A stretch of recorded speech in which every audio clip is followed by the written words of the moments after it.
Hello, welcome back to a new episode of Canto Be Like, a Cantonese and English bilingual podcast helping you to learn Cantonese and Hong Kong culture. I'm your host, Venus, and today we are going to do a vocab drill session because I feel like I've been talking in English way too much for the last few episodes. So this episode we're going to listen to a lot of Cantonese, a lot of real life Cantonese dialogues. Well, I say dialogues, but I'm gonna pretend to be two people, but it's just me talking. I don't have another person here to help me out, unfortunately. And the theme for today will be talking to friends, conversations with friends. As I'm actually reading Conversation with Friends by Sally Rooney.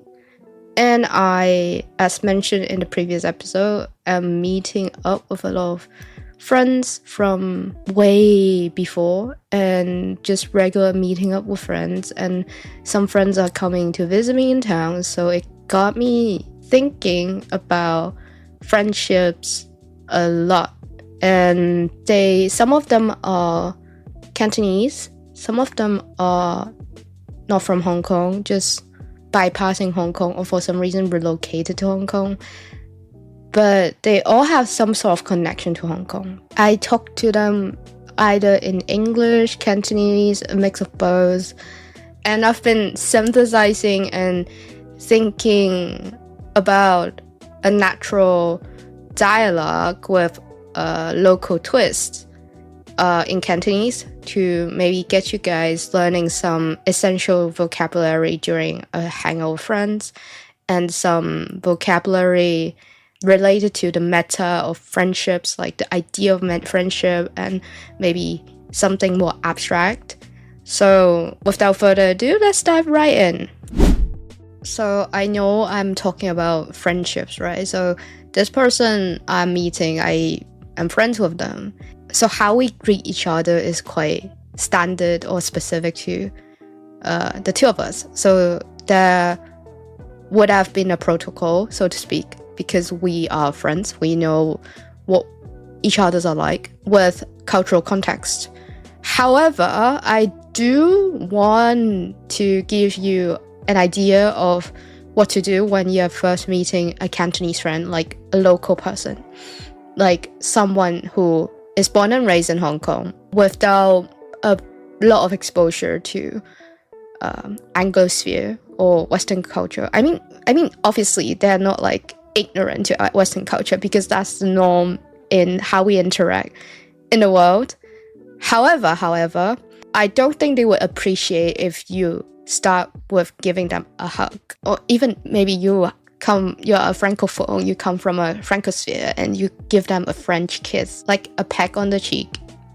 I don't think that will go down very well because we're not very comfortable with physical touch with someone we're not familiar with, or even our family. We normally do hugs, kisses, and stuff like that. Like touchy-feely stuff are just not really standard in Hong Kong. I mean, even if you give them a handshake, they would think that way too formal. I know in Europe, people go give each other a handshake when they first meet, but no, don't do any of that. So what you would do is just say, hi, or hi, Venus, 行得未啊? Okay 了嗎?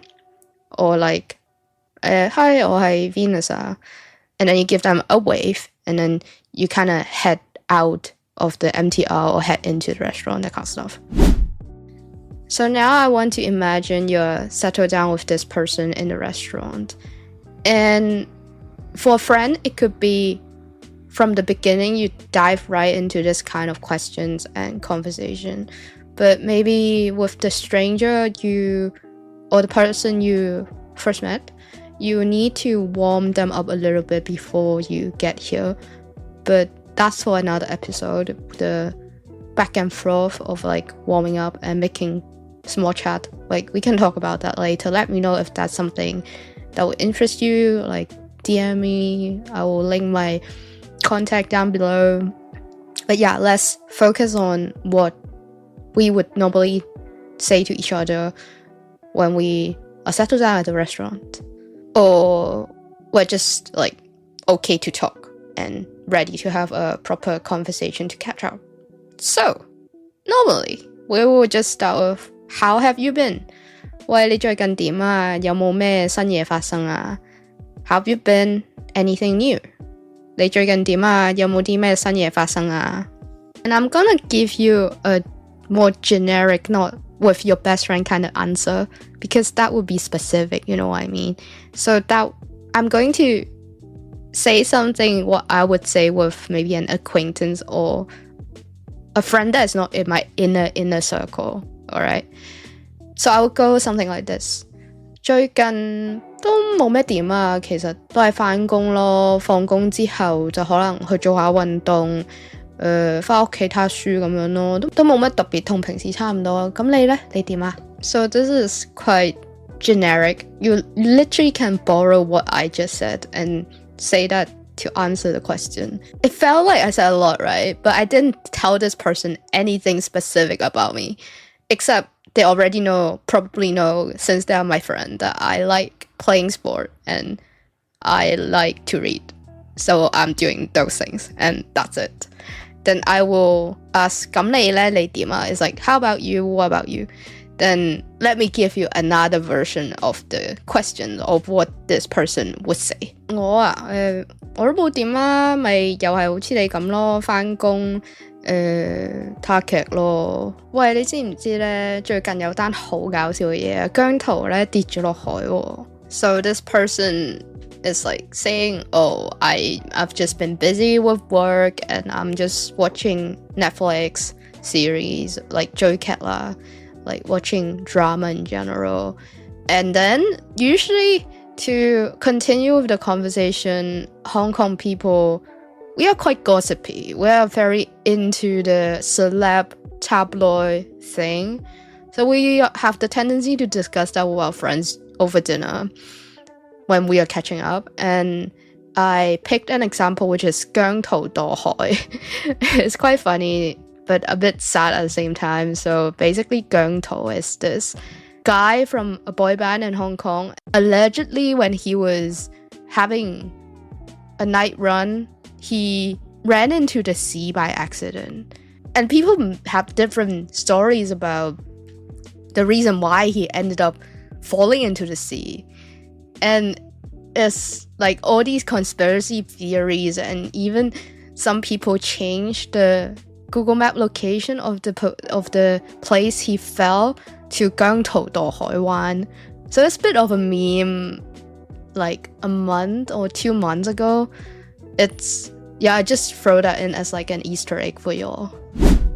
And then let's assume this person didn't know what 姜濤墮海 the whole thing was, and then she would be like, oh, 唔知喎，講嚟聽下.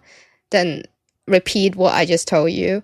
And then another person would be like, 係咯，不過最近好似都冇咩特別啊，不如都係講返你啦，你最近公司點啊，做嘢點啊? A lot of the time, the conversation will circle back to work. As Hong Kong people, we are all 黎生黎小姐. This is another meme, by the way. So 黎生黎小姐 is a way to call people who really like to work. So work slaves. Like, we even have a phrase called 哇，香港人真係好鍾意返工 in a slightly sarcastic tone. So let me give you an example. It was Typhoon 8 last week, and we were having Zoom meeting, and for some reason our customer was in the office despite Typhoon 8, and we saw the background, we knew they were in the office, and my boss was like, 哇，香港人真係好鍾意返工. As in, like, are you guys crazy? Why are you in your office during Typhoon 8? And the customers were like, we kind of have to. And then, okay, I mean, it's a bit weird to say that to the customer, but we're pretty close, so they just took it as a joke. And also, I like a low-key compliment because they're working hard and being perceived as very on it and always like at the office and stuff. I don't know, but we say something like, 哇，香港人真係好鍾意返工. And yeah, you can say that when you see someone as being overly hardworking. And as Hong Kong work culture is really intense, the person who got asked the question, 你份工最近點啊？份工點啊？公司點啊？同事點啊？ It's usually a complaint and not something overly positive, because we do like to complain. Even when things are going well, we can nitpick and find something that's a flaw. So let me demonstrate how this person will go. They usually start with a sigh. It's like, 咪又係咁，日日都 OT 到8點幾，跟住呢啲嘢呢就堆到成座山咁，一啲都做唔晒。明明都知我做唔晒，手頭上啲嘢係咁加俾我，人工就冇加啦，嘢就係咁加。唉，咩公司嚟㗎？ So this version, the person might complain about the company. And to be specific, OT, so working overtime, we call it 我今日又要 OT 啦，我今日又要加班啦。It's the same meaning, so OT 加班is a more Chinese way to say it, but a lot of people just say OT. And 嘢係咁加，人工又唔見加 is like a fixed expression almost, which is sad in a way because it's basically mean your workload increases but your salary remains the same. And so salary is 人工. And yeah, this is the one that is complaining about the company. I will do another one to complain about the boss. 唉，你都知我老細㗎啦，成日都係臨收工之前5分鐘先叫我入去開會，跟住呢，夜晚食完飯呢，得閒啦就會同我喺 Teams 度話要做啲咩咩咩，好心佢俾返啲私人空間我啦。睇嚟我放工之後真係要直接 DND 啊。So I presented 2 things that are really annoying for corporate worker in Hong Kong, or just people who work in general in an office job. So first one is your boss drags you into a meeting 5 minutes before the end of the day. And the second one I mentioned was they texting you on Teams during non-office hour. And my solution to that is to go on Do Not Disturb, so DND. And that's my advice for you as a person who works in Hong Kong, because you should have 私人空間, privacy and private space, and we should set boundary to say no to insane requests. I know a lot of the time the co-workers are the greatest issues, so to speak. Like, you work with them all the time and then there are all sorts of arguments and like maybe even backstabbing, I don't know. But I kind of like my co-workers, so I'm gonna do a nice one. Also, I don't want everything to be negative and make you think like work culture in Hong Kong is that evil. So I'm gonna end with a good note, a brighter note, and do one impression or one dialogue, one response. 雖然要加班，但係同埋老細有時都幾 invasive, intrusive， 但係啲同事都幾好嘅，幾 nice 嘅。跟住又會請我食下嘢啊，跟住之後大家一齊講下八卦，講下搞笑嘢。其實公司氣氛都幾好嘅。So first I wanna do a bit of like a grammar structure, sentence structure thing. Is 雖然但是 although but. That's why a lot of Chinese speakers make that grammatical mistake of putting a but after using although. Because in Chinese, 雖然但是 is like a fixed expression. It's like if you use 雖然 although, then you must use a but in, yeah, you can't just do a comma and then continue, you know what I mean? So it's like a fixed sentence structure. So you would say despite or although blah blah blah blah. In this case, maybe a bad boss and a lot of work. 但係 my colleagues are good. We gossip together. We talk shit together. And they treat me to food and stuff. And then I ended up with saying the atmosphere 氣氛 the vibe 氣氛 in the office is good. So we usually just say office. We don't say 辦公室. If you want to go real Cantonese Chinese, you just say 辦公室. So my grandma, she would say 辦公室. But my parents and me, we all say office because we are raised in an environment where everyone just refer 辦公室 as office. Anyhow, moving on. So enough about work and complaining about work. What else would we normally chat about in a friend hangout? It really depends on where you met them and your history with them, which is, well, the same across culture, right? From my experience, it usually boils down to these three things with a Hong Kong person. So 1, their family. 2, your mutual friends. And 3, your upcoming travel plan. I think family and mutual friends are a bit more complicated, and sometimes it like really depends on the circumstances and the context.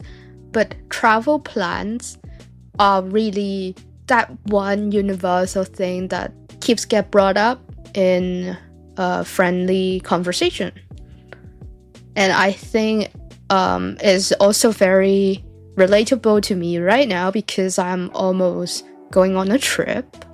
So I guess we can focus on that today. So one person would say something like this. 唔好講做嘢呢啲咁掃興嘅嘢啦，講返啲開心嘅嘢先。喂，最近有冇 plan 去邊度玩啊？ So they will say something like 唔好講啲咁嘅掃興嘢啦 as in don't say things like work that will ruin the mood. So 掃興 ruin the mood. And 講返啲開心嘢 simple, say something happier, talk about something nicer.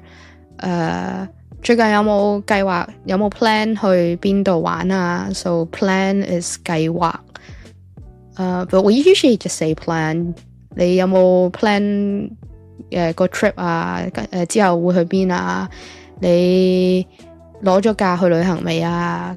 Something like that. So they will ask these questions to see if you have a trip planned. Then in my case, this is an actual case of my personal case. I would say something like, 嚟緊咪10月嘅，咁咪有啲公眾假期，咁我就趁公眾假期攞咗幾日年假咯，咁可能去1個禮拜旅行咁樣咯。Then I am not going to reveal where I'm going yet. I promise I will do an episode to talk about that after my trip, like what's fun and something like that, and we can learn some traveling vocabulary in that episode. But right now, let's keep it a secret first. So I would just say something generic. Okay, say Japan, because it's like the most popular destination for a Hong Kong person. So I will say something like that. 都冇乜特別，冇乜新意，都係照舊係去日本咯，返家鄉啦，去東京，跟住之後行下秋葉原，跟住飲下嘢，食下壽司咁樣咯，冇乜特別。你呢？ So the monologue I just said was probably the most generic reply to answer when someone asks you your holiday plan, which is for a lot of people going to Japan. And Hong Kong people go to Japan so often that we called it 返家鄉, which is returning to your hometown, because we go there so often. It's as if Japan is our home country, you know what I mean? It's so crazy. Like, we love it so much. And the food, like sushi, the shopping and everything, it's just for some reason we have a special affinity to the culture. And I have a lot of friends who learn Japanese in uni or even from a very young age. It's like if you can't think of a destination but you want to go on holiday, your choice is usually Japan or somewhere in Southeast Asia. And since in the previous monologue I ended with 你呢? How about you? So I'm gonna pretend to be the other person and answer this. 我啊，係啊，就嚟11國慶有年假，可能我攞返1日假去個 staycation 咁咯。而家仲喺上網睇緊啲酒店啊，都唔知邊間好，睇下有冇啲 package 可以平啲啦，可能會包埋有 high tea 或者 spa 咁樣咯。So this is another popular choice, going on staycation in Hong Kong in a good hotel. So there are a lot of packages, especially near the public holiday, when a lot of people want like a long weekend, but they don't want to spend on flights and overseas travel. They will opt for a local hotel, and stay there for a bit and pamper themselves. So that's a popular option as well. And after a few rounds of these exchanges and maybe showing each other Instagram and maybe a prolonged session on bitching a boss or a colleague, or maybe just browsing travel blog and pictures online, stuff like that, the meetup will come to an end and they will schedule the next meeting, and it goes something like this. 哇，今日同你真係傾得好開心，都唔知時日過，時光飛逝，而家已經哇幾多點啊？10點都嚟緊啦，唔得啦，真係要返屋企啊！聽日要返工啦。咁係喎，咁呢餐我俾咗先，我今次我碌卡啦。咁可能你 pay me 翻我或者 FPS 翻我啦，我之後喺 WhatsApp send 翻張單俾你啦。咁之後再約啦，下次再見啦，拜拜。Okay, so that was a pretty info-dense monologue, and I will break it down bit by bit. So in the beginning, this person was saying, "It's good to see you, and time flies." 時光飛逝，唔覺就到10點啦。It's like, wow, it's 10 already. And they were like, oh, I have work tomorrow, so might as well we get going. And she offers to pay with a credit card first. So 我用卡俾咗先啦，so I will pay with credit card first. And the next bit is, you can pay me or FPS me. 你 FPS 翻俾我啦，你 pay me 翻俾我啦。So usually with friends we go Dutch, so we split the meal. So one person would pay first, and then they will ask for the money back on WhatsApp, and then we have this local payment system called PayMe, which is an app, maybe a bit like Vimeo, like Vimo. I don't know what it's called, like the app that allows you to transfer between friends. And then FPS is like more formal version of that, so it's like a easier version of a bank transfer. So it's just asking for money back, and it ends with another invite. It was like, oh, let's schedule another meeting, 下次再約啦. So on the scale of scheduling, like how proper and how formal it is, so on one hand, you might have like the Germanic people, the people in Germany, Denmark, Scandinavia in general. They want to schedule well in advance so that they know what to expect, maybe even 1 month before things are happening. Or on the other hand of the scale, where maybe in Spain or like the Southern Europe or maybe America, where things are more chill and people are more spontaneous, you just go for it maybe in the next hour. Hong Kong people are a bit more in between. So depending on your schedule, so if you're younger, you have less commitment, you probably can schedule something a week in advance or maybe a few days in advance. You'll be like, are you down for dinner? Are you free maybe tomorrow? Like things like that happen. Like my cousin invited me and my mom to dinner one day before, and we made it. But that is also a bit special because he's family, right? But for me personally, I prefer it to be 2 weeks in advance. So I like to know what's happening for the next 2 weeks so that I can have a rough structure of what's going on and then plan things in between. And I think most Hong Kong people like to have some notice, so that because everyone's busy, right? And it's just easier to know your schedule in advance. So I would say for the next meetup, it will probably be scheduled 1 to 2 months down the line, depending on how close you are with this person. And they probably will hit you up 2 weeks, 3 weeks before actually meeting you. So you have a dinner with this person, you maybe text a bit or maybe radio silent. I don't know how your relationship is. And then the next month, they might reach out again and invite you to things 1 week or 2 weeks in advance, and then you accept and then you meet again, and that repeat. So that's how it goes with my friends.